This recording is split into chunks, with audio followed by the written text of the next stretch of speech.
Hello everyone. आज की story है the cunning crane and the clever crab की। कनिंग क्रेन क्या होता है? कनिंग क्रेन है एक चालाक धूर्त किस्म का सारस पक्षी। ये इस टाइप के होते हैं, समुद्र के किनारे या नदी के किनारे देखे होंगे। द क्लेवर क्रैब और बुद्धिमान क्रैब केकड़ा, इन दोनों की स्टोरी है। चलो स्टार्ट करते हैं। There was a crane who lived near a pond. एक क्रेन था, वो रहता था, हु लिव्ड यानी रहना, नियर अ पॉन्ड, पॉन्ड यानी कि तालाब के पास, फुल ऑफ फिश, और जो कि भरा हुआ था किससे? फिश से भरे हुआ तालाब के पास रहता था वो crane. But as he was old, लेकिन जैसे वो बूढ़ा हुआ, इट वॉज डिफिकल्ट, और ये डिफिकल्ट हो गया, कठिन हो गया, फॉर हिम उसके लिए, टू कैच देम उनको पकड़ना। किसको? फिशेस को पकड़ना उसके लिए बहुत मुश्किल हो गया क्योंकि वो बूढ़ा हो चुका था। So he came up with a plan.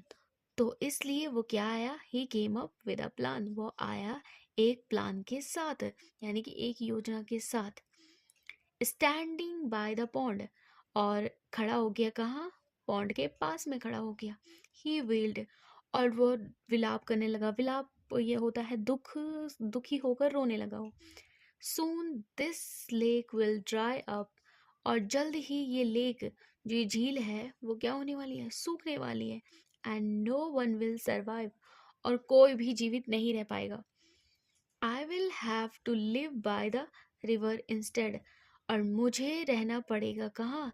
I will have to live by the river, और मुझे रहना पड़ेगा कहाँ? नदी के पास, इसके बजाय मुझे वहाँ रहना पड़ेगा क्योंकि वो कहाँ रहता था? पॉन्ड के पास रहता था। अब कह रहा वो जब सूखने वाला है तो मुझे कहाँ रहना पड़ेगा? रिवर के पास रहना पड़ेगा, क्योंकि वो दूर टाइप का था ना, क्योंकि वो बूढ़ा हो चुका था, अब वो उनको पकड़ नहीं पा रहा था, तो उसने प्लान बना दिया। अब क्या होता है? क्रैब हर्ड, और जो क्रैब था, जो केकड़ा था उस पॉन्ड में, उस वो सुन लेता है।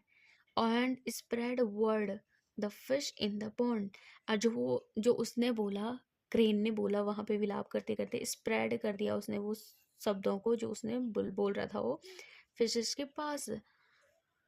द फिश पैनिक्ड, और जो फिश थे वो पैनिक्ड करने लग गए, जब घबरा गए वो सुन के कि यहाँ सब सूखने वाला है और हम मरने वाले, तो वो पैनिक करने लग गए। And the cunning crane offered, जो कनिंग क्रेन था, जो चालाक था, उसने क्या किया? उनको एक ऑफर दिया, उनको एक अवसर दिया, टू कैरी देम, और उनको ले जाना, to the river from the next morning. उसने ऑफर दिया कि मैं तुम लोगों को क्या करूँगा? नेक्स्ट मॉर्निंग रिवर के पास ले जाऊँगा। एवरी डे, प्रत्येक दिन, the crane would fly to the river, और प्रत्येक दिन क्रेन क्या करता था? फ्लाई करता था, उड़ता था रिवर के पास, and carrying a fish in his beak, और अपने बीक पे जो चोंच थी उस पे क्या करता था? फिश को ले जाता था। He would fly a distance, वो थोड़ी दूर पे फ्लाई करता था, उड़ता था, एंड स्मैश द फिश, और क्या करता था? स्मैश का मतलब होता है किसी चीज को टकराना, जोर से टकराना किसी चीज पे, उसको बोलते स्मैश द फिश। फिश को टकराता था किस पे?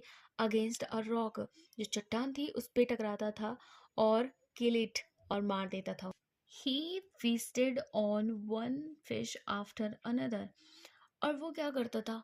वो दावत करने लग गया, एक के बाद एक फिश को खाने लग गया था। दावत करना यानी कि उनको अपना भोजन बना रहा था। कौन? क्रेन।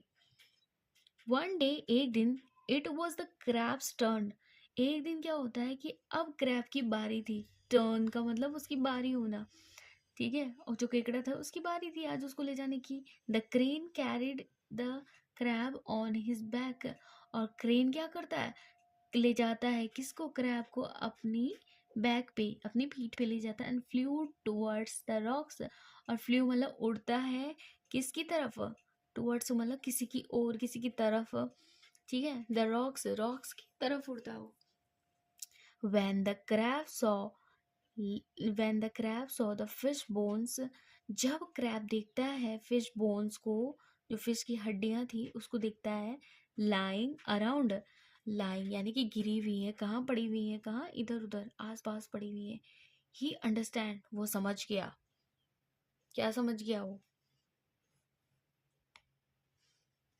जब वो फिश के बोन्स को देखता है आसपास गिरे हुए पड़े हुए, तो ही अंडरस्टैंड द क्रेन्स प्लान, तो वो समझ जाता है उस क्रेन्स के प्लान को, क्या है उसके प्लान योजना की। Bit the crane on his neck, और वो क्या करता है, क्रेन को उसके नेक पे काटता है।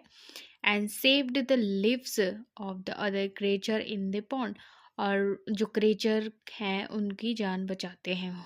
सो आज के लिए थैंक यू सो मच।